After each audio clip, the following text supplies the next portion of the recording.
Welcome, everyone. Ready to dive into the world of AI. More specifically, how it could really impact our lives. I just saw this episode of 60 Minutes, and man, did it get me thinking. Well, it seems like AI is everywhere these days. Seriously. Everywhere. Yeah, some people are excited, some are a little afraid. So I think this deep dive is our chance to kind of cut through all the hype and the fear and really try to understand, like, what could this actually mean for us? I'm with you on that. We're going to be looking at some pretty wild stuff like AI that can learn to play soccer, AI writing poetry, like based on Hemingway. Even the idea that AI could become smarter than humans makes you think, right? Like, is this going to change the way we work, the way we live? Yeah, for sure. I mean, it definitely makes you consider like what's coming next. And different countries, it seems, are approaching this whole AI thing in different ways. Like, take China, for example. Yeah, great point. The 60 Minutes episode introduced this guy, Kai-Fu Lee, an AI expert, and he thinks AI is going to change the world more than anything in history. And guess what?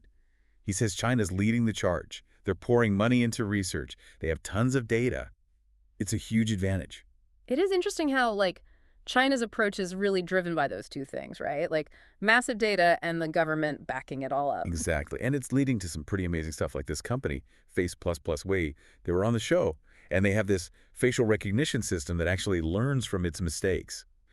It even tried to guess my age from a video, got it wrong, but still.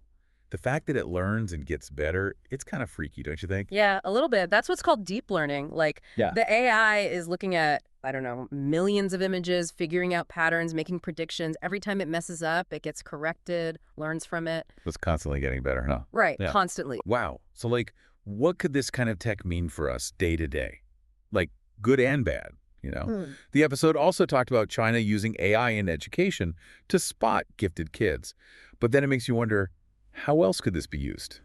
Could it be used to, like, control people? It's true. Any powerful tech has the potential to be used in all sorts of ways. You got to Yeah. think about like the good and the bad for sure as this stuff develops. Absolutely. All right, let's switch gears a bit. Let's see what's happening in the U.S. with AI.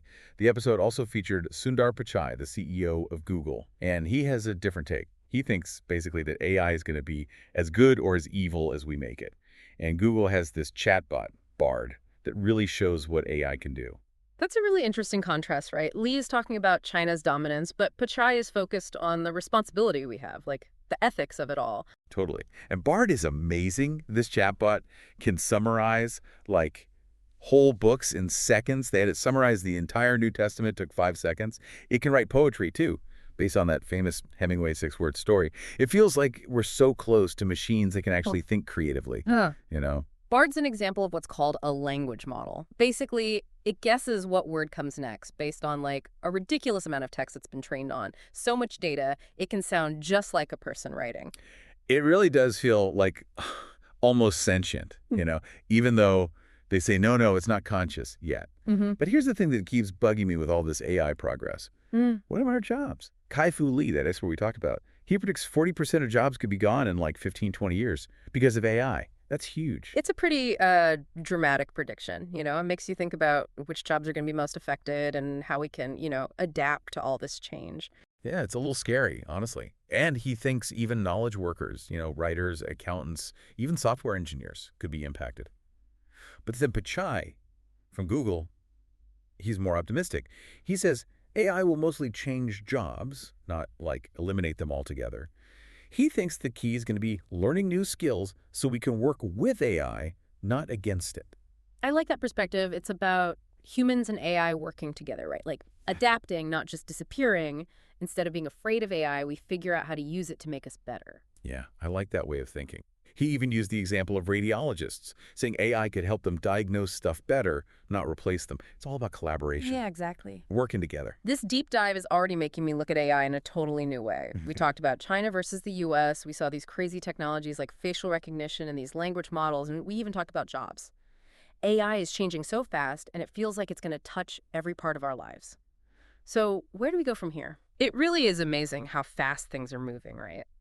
You know, one of the things that really stuck with me from that 60 Minutes episode was this whole idea of machines that can learn by themselves. DeepMind, this company owned by Google, they built these robots. And get this, they taught themselves to play soccer. I know, that part was wild. Like, at first, They were totally clumsy, bumping into each other.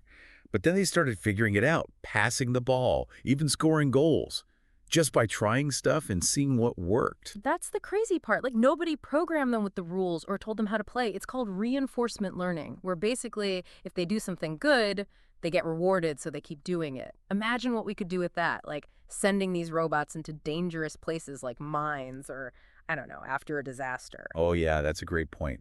Instead of risking people's lives, send in the robots. Yeah. But it gets even crazier. They also made this AI, AlphaZero, and it learned to play chess, like better than any human, just by playing millions of games against itself. Yeah, AlphaZero is fascinating because it came up with strategies that, like, nobody had ever seen before. So it's not just about being a super fast calculator. It's like AI is actually being creative, finding totally new ways to solve problems. It's mind-blowing. And you talk about breakthroughs. They even solved that protein folding problem, that science thing that had stumped everyone for decades.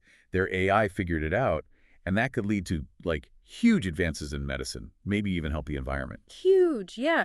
Like, imagine if we can predict how proteins fold, we can design new drugs way faster, create new materials, maybe even solve some of these big environmental problems. And we couldn't do it before, it was too hard, but AI cracked the code. It makes you think about all the good AI could do, right? Yeah. But there's also, like, a flip side. They talked about this black box thing that really freaked me out. Basically, even the people who build these AI systems don't always understand how they learn or why they do certain things. Right, like it's getting so complex that we're kind of losing track of how it all works. Oh. That's a problem, because if we don't know why the AI is making certain decisions, how can we trust it? How can we hold it accountable? It's kind of scary. Like, are we losing control? Yeah. They gave this example where one of Google's AIs suddenly learned to translate Bengali, a language nobody had taught it, Hmm. just out of the blue. So, like, what else could these things be learning that we don't know about? Yeah, no, it's like stepping into the unknown, right?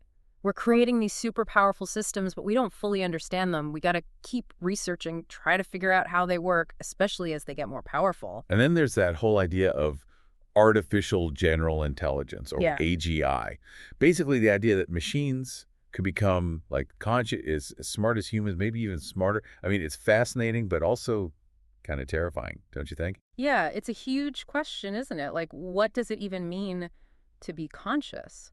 Right now, these AI systems can do amazing things, but only specific things. They don't have that general intelligence, that awareness that we do. Whether they ever will, I mean, who knows? And it's not all sunshine and roses either. Like, we talk about how Bard can write, like, incredibly realistic stuff, but they also mention that these systems can, like, hallucinate, basically, make stuff up and present it as fact. Hmm. Can you imagine if that gets out of control, all the fake news and misinformation? Oh, absolutely. Like, the better these AIs get at writing, the harder it's going to be to tell what's real and what's fake. That's a huge problem, especially when you think about propaganda, fake news, all that stuff. It feels like we need to figure out some safeguards, right? Mhm. Like, how do we make sure the information is accurate? How do we even tell people that something was written by an AI, not a human? It's a whole new world we got to navigate. Totally agree. We got to be thinking about this stuff now, before it's too late, right? How do we build AI responsibly, ethically? How do we protect people from the downsides? It's all part of the conversation. Man, this deep dive is really making me think. We started with those self-learning robots, then talked about scientific breakthroughs, now all these ethical concerns, and, like, the potential for AI to do good but also cause some serious problems. It's clear AI is already here, and it's changing everything. So where do we go from here? I know, right? Yeah. It feels like we just dipped our toes into this whole AI thing, and it's already so deep. We've seen some crazy stuff, AI learning by itself, AI solving these huge scientific puzzles, but then there are all these questions, all these things that could go wrong. It's a lot to take in. It is. It's definitely complex. Like, on one hand, AI could totally revolutionize things, like healthcare, how we do science, transportation, even entertainment. It could change everything. But then, yeah, there's the other side, the potential downsides we got to be careful about. Exactly. It's like we started out comparing how China and the US are approaching AI, and they both have their own way of looking at it, right? Then we got into those specific technologies, like that facial recognition stuff and the language models, and it made you think about the good and the bad. And then, of course, we talked about jobs and how AI could change everything about how we work. And the thing is, it's not science fiction anymore, AI is already here, it's already happening. So the big question is, how do we deal with this? How do we make sure we're using AI for good and not letting it get out of control? That's the big question, for sure. Hmm. We talked about some of those concerns, right? Like the black box thing where even the experts don't always know how the AI is working. And then the potential for AI to just like make stuff up, spread misinformation. Those are things we need to be talking about now before it's too late. Absolutely. We need to be having these conversations, like open and honest discussions about what AI could mean for us, the good and the bad. We got to think about ethics, about bias, about privacy, all that stuff as we build these systems and put them out into the world.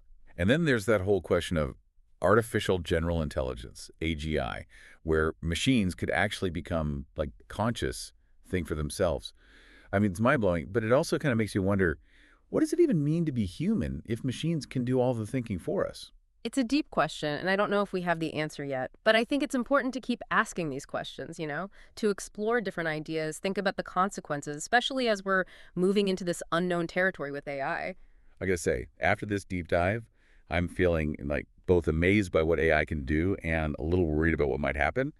It's clear that AI has the potential to make things so much better, but we have to be smart about it, plan carefully, and make sure we're developing and using it ethically. I agree. It's a journey, and we're all on it together. The decisions we make now are going to shape the future of AI and how it affects all of us. We need to keep talking about it, keep asking the tough questions, and work together to make sure AI is a force for good in the world. Well said. So as we wrap up this deep dive into the world of I want to leave you with this. What's your role going to be in all this? How are you going to face the challenges and the opportunities that AI is going to bring? Because the future of AI isn't set in stone. It's something we're all creating together through our choices, our actions, and these conversations we're having. Thanks for joining us on this exploration. And until next time, keep those questions coming, keep learning, and keep diving deep into the world around us.